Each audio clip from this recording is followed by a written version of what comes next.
सरकार कह रही है गैस की कोई कमी नहीं है, लेकिन जमीनी हकीकत कुछ और ही कहानी बयान कर रही है।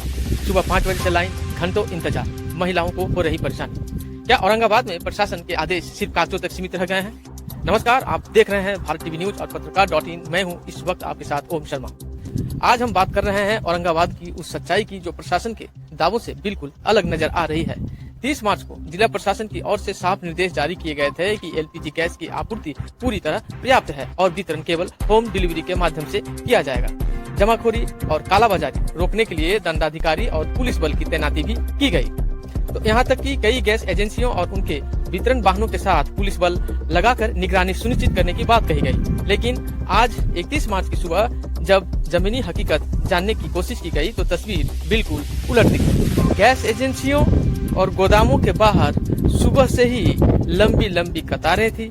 लोग घंटों इंतजार करने के लिए मजबूर थे। भारी भीड़ और अव्यवस्था वहाँ दिख रही थी। तो इसका सबसे बड़ा कारण क्या है? गैस का वितरण अभी भी गोदाम से किया जा रहा है। लोग खुद जाकर सिलेंडर ले रहे हैं और यही भीड़ का सबसे बड़ा कारण बन रहा है। तब स्थिति यह हो गई है कि हर कोई सोच रहा है आज नहीं लिया तो शायद कल गैस नहीं मिलेगा, और इसी डर से लोग खुद गोदाम पहुंच रहे हैं और पैनिक सिचुएशन बनती जा रही है। होम डिलीवरी फेल क्यों दिख रही है? अगर गैस घर घर पहुंचती, लोग जो है गोदाम नहीं जाते, भीड़ नहीं लगती, जाम नहीं लगता और अफवाहें खत्म हो जाती। लेकिन अभी क्या हो रहा है? डिलीवरी वाहन खड़े हैं, भीड़ के कारण निकल नहीं पा रहे हैं और जिनको घर पर गैस मिलनी चाहिए वे इंतजार कर रहे हैं। तो जनता के लिए ये परेशानी है। और महिलाएं सबसे ज्यादा परेशान दिखी, घर संभाले या लाइन में लगे। कई घरों में 2 से 3 दिनों से चूल्हा नहीं जला। मजदूर और जो कामकाजी लोग हैं वो काम छोड़कर लाइन में खड़े रहने को मजबूर हैं। भीड़ बढ़ने की असली वजह जो है, जब लोग लंबी कतार देखते हैं तो उन्हें लगता है गैस खत्म हो रही है, अभी नहीं लिया तो फिर नहीं मिलेगा, और यही डर भीड़ को और बढ़ा देता है। और सूत्रों के अनुसार कुछ जगहों पर चोरी छिपे गैस बेचे जाने की भी सूचना है, जहां 200 से 250 प्रति किलो तक गैस जो है किसी कीमत पर वसूली जा रही है। और अगर यही सही है तो यह सीधे आम जनता के साथ एक अन्याय है। प्रशासन से है बड़ा सवाल। जब आदेश जारी हो चुका है, जब पुलिस बल तैनात है, तो फिर आदेश का पालन क्यों नहीं हो रहा? क्या निगरानी में कमी है या फिर क्या एजेंसियां मनमानी कर रही है? और इसका समाधान क्या है? तो अब जरूरत है सख्त और जो है जमीन पर उतरने वाले फैसलों की। हर हाल में होम डिलीवरी लागू, गोदाम से गैस वितरण पर सख्त रोक लगे और हर वार्ड में शेड्यूल बनाकर डिलीवरी हो। वार्ड पार्षद है, मुखिया है और भी सामाजिक संगठन एनजीओ जो है उनको इससे जोड़ा जाए और सुबह से ही एजेंसियों और कर्मी एक्टिव हो। पूरी प्रक्रिया ओटीपी और पारदर्शी सिस्टम से चले। अगर कुछ लोग खुद लेना चाहते हैं तो सीमित रूप में ये ठीक है, लेकिन जब सभी लोग गोदाम पहुंचने लगते हैं तो सिस्टम फेल हो जाता है। क्योंकि सवाल सिर्फ ये गैस का नहीं है, सवाल है आम जनता की जो सुविधा मिलने का, सवाल है महिलाओं की परेशानी का और सवाल है प्रशासन के भरोसे का भी। और अगर गैस पर्याप्त है तो फिर परेशानी क्यों?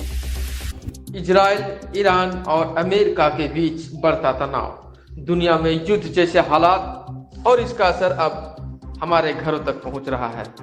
लेकिन सवाल है, क्या हम सिर्फ गैस पर निर्भर रहकर सुरक्षित रह पाएंगे या अब समय आ गया है आत्मनिर्भर बनने का? दुनिया के कई हिस्सों में युद्ध जैसी स्थिति बनी हुई है। इजराइल, ईरान और अमेरिका के बीच बढ़ते तनाव का असर अब वैश्विक बाजार पर साफ दिखने लगा है और इसका सीधा असर पड़ रहा है पेट्रोल डीजल पर, एलपीजी गैस पर और आम लोगों की रोजमर्रा की जिंदगी पर। भारत सरकार की ओर से साफ कहा गया है कि फिलहाल गैस की कोई कमी नहीं है, लेकिन इसके बावजूद कई जगहों पर सप्लाई में देरी, वितरण में अव्यवस्था और लोगों के बीच डर का माहौल देखने को मिल रहा है। घबराने की जरूरत नहीं है, लेकिन समझदारी भी जरूरी है। सबसे पहले घबराने की बिल्कुल जरूरत नहीं है, अफवाहों से दूर रहें। सरकार और प्रशासन लगातार निगरानी कर रहे हैं, लेकिन अगर भविष्य में हालात और बिगड़ते हैं या सप्लाई चेन प्रभावित होती है तो क्या हम तैयार हैं? सबसे बड़ा सवाल, क्या हम पूरी तरह गैस पर निर्भर हो चुके हैं? आज स्थिति यह है कि लगभग हर घर पूरी तरह एलपीजी गैस पर निर्भर हो चुका है। पारंपरिक जो साधन जैसे चूल्हा, लकड़ी, उपले सब लगभग खत्म हो गए, यानी एक ही साधन पर पूरी निर्भरता, और यही सबसे बड़ा खतरा है।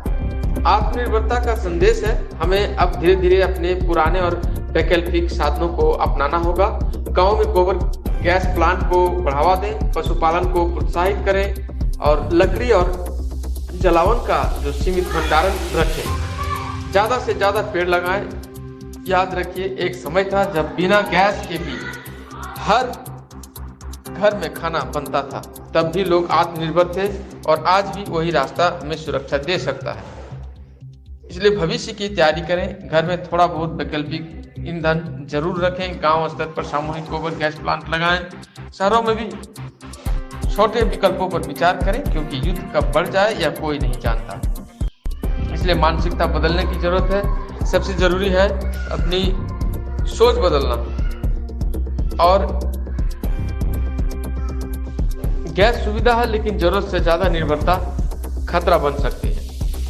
समय आ गया है, इसलिए अब घबराने का नहीं बल्कि संभलने का है। सिर्फ सरकार पर निर्भर रहने का नहीं बल्कि खुद को मजबूत बनाने का, क्योंकि आत्मनिर्भर समाज ही हर संकट से लड़ सकता है।